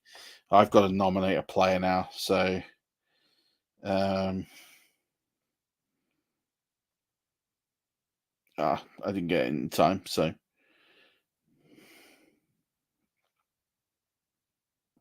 Romeo Dobbs. I'm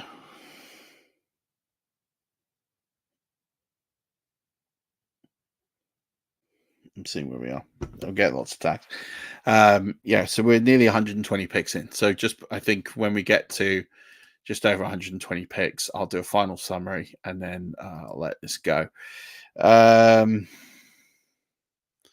starting to see some complete teams. Ben is literally almost there now. He can pretty much punch it home from here with just one pick left and $26. He can literally max out his money on one player, which will do him the world of good, no doubt.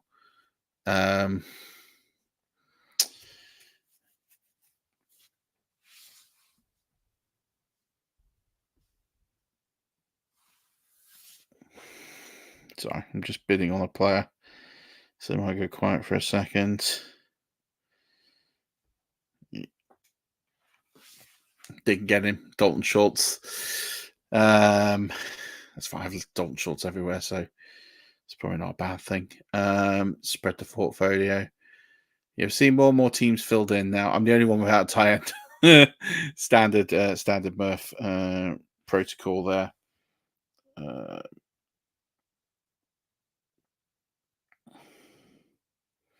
All right, Ben is done. Ben has filled his team.